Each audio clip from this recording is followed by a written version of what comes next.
tawus tewa wa tayrun kitabinya lifa wa bizahidin nafsihi wal khulaya wal khuyala wan ijab bibiraishi hijiman kan perwatakan nama api lempang lagi hayang di darat bae embung dinu becek-becek sebab manuk berakbar rasa pamer wal khulaya jeung edeg wali jabiraisi jeung manehna mah boga kebanggaan buluna asal aya jelema bae ngajerebebeng asal aya jelema ngajerebebeng da nu kitu ngaranna aya merak nembongkeun kahebatan pribadina bungkus teh dikit asal aya jelema kajen teuing loba jelema panas make jas bae eta merak nu kos kitu jadi boga bulu teh ditembong-tembongkeun boga motor hiji bae ge maninggeus jelema nyaho kabeh lantaran dipumar dipamer ilmu ngan boga amil jurumiyah bae ge nyin panglet menerima ceramah 24 jam online ilmu da saeutik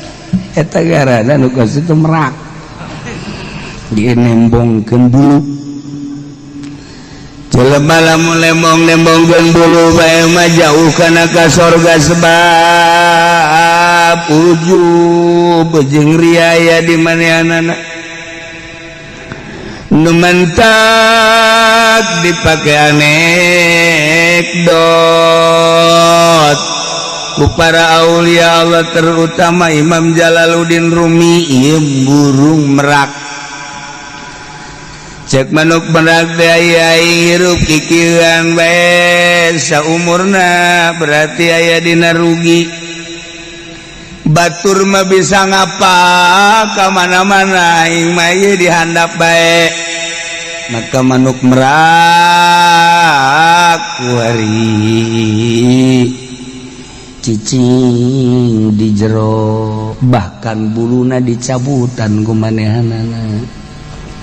bulu menta dicabutan ka babaturan naon tuh aya merak cabutan buluna gundil jadi kuari bah geus gundil eueuh nu kudu dipamerkeun geus kulantaran cicing bae nu dipamerkeun mah akhirna cicing di tempatna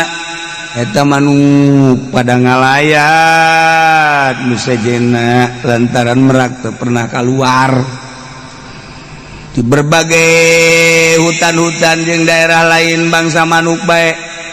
bangsa orai, bangsa bangkong, bangsa segala rupa ge ieu urang kaleungitan merak anu biasana pamer bae nama di jalan pamer bae di tempat-tempat anu terbuka tapi ayeuna mah eueuh ka mana merak eta teh kacaritakeun nyana keur lockdown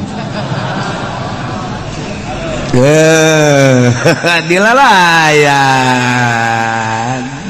Masya Allah horenganan jelema ge kitu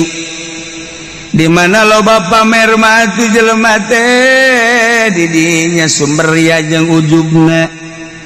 bulu teh dipamer-pamerkeun boga dalil hiji ge pake muludan pake neangan berkat pohara komo aju daftar yang jadi mui kabla itu dah manggil nyawa halal haram naik di partai make dalil Golkar ge baheulakan di dalilan ku kiai teh lantaran nomor kahiji petilu nomor katiluna eta adalah PDI lu di tengahna Golkar pakai dalil khairul umur ausatuha. Pang bagusnya perkara ieu adalah nu tengah. Awewe ge nu paling dipake ka resep tengahna. Ngadalil teh Kiai Golkar goblok. Mantak ajur-hajuran Kiai Golkar salah masangkeun dalil. Terus datang ka ayeuna ge ajur. Jelema nu nutur-nutur partai ajur. Remek. Inti-intian. Rarang sadar. Atus disian ngomong aing. Aing teu ngomong teu naon. Hayam merak. Kabelah dieuna eta hayam merak teh cicing bae tepi di lalayat boga kaistimewaan. Tadi nama ngabanggakeun bulu teu bot pernah berpikir ka kaler ka kidul ayeuna mah barang eueuh nu dibanggakeun. Osok nempok kaluhur itu panon poe tadi teu pernah neuleuh panon poe penting nempok kaluhur itu cahaya bulan Masya Allah kabelah dieuna sararopan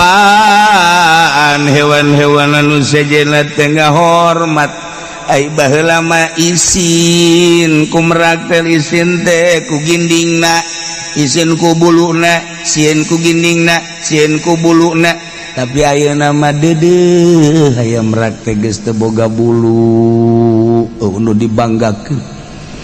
tapi an dieu teu pernah ngomong teu pernah nanaon nu sejen teh masyaallah akhirna mah ngahormat ka hayam merak kabelah dieuna hayam merak pusing lo Bandung ngalayat lo banu daratang cak aya merak eueuh kebanggaan di diri aing tapi jelema dararatang bae pindah tempat ka nu leuwih sunyi ditareangan ku bangsana sageusna kapanggih deui dijieun satu kasepuhan ieu lah aya merak eta jadi contoh kemudian jelema teh terjelan bae eta teh ngaranna keur nembongkeun bulu lamun nembongkeun bulu mangan sakikituna bae mending mun asli komo lamun teu asli nah ketika geus menginstalasi diri cicing lockdown. Iya cicing ngantek iya ya lockdown teh sebenarnya mah jang ahli tasawuf mah tuh geus teu aneh. Di pamarentah ngaekeun lockdown bet tinggalin zaman sia. Kami mah geus tibaheula lockdown. Cicing di ieu mah. Biasana nyekel tasbih hiji 2. Ayo. Tah kitu. Jadi dicoba kurang tanpa aya perintah ti pemerintah urang lockdown sorangan cabutan bulu urang salah pengertian endahannya nanya nyabutan bulu jembut ya ngajina bari nundutan kan nya cak kiai ge cabutan cenah bulu kelek onam rada merenah ieu nu handap mending lamun lalaki mun awewe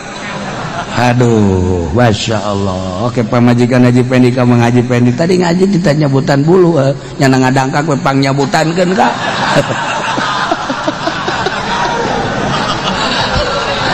Haji Pendi teh oke deh. Aduh. Aing cak Haji Pendi dibere pagawean nu kieu. Ieu mah gajian. Dah, iyalah manuk merak. Contoh seperti manuk merak mengisolasi diri, lockdown. Jadi diagungkeun dimuliakeun. Santri ge lamun geus boga ilmu aju teu terjelan sakikituna bae. Tapi kudu ngalockdown sorangan cicing urang pukul boga saung sorangan ulah campur jeung jelema tujuanana lain menghindar ti pamajikan besi ente ieu cenah di dieu bae betah-betah emang kunaon balik di haridang teu kaci teh kos kitu teu kaci aya di Banten aya orang Banten aya adu cicing di leuweung barang selidik-selidik ja sok ka imah kula orenganan eta kabur ti pamajikanana nu kolotna ngocomang bae nu ngorana loba tuntutan akhirnya eta urang Banten mah bener serius ya serius ya cek kula teh sugan teh uzah orenganan teh nyingkir teh kos nah iyalah belajar coba urang ngaleungitkeun bulu-bulu nu aya di diri urang diperintah urang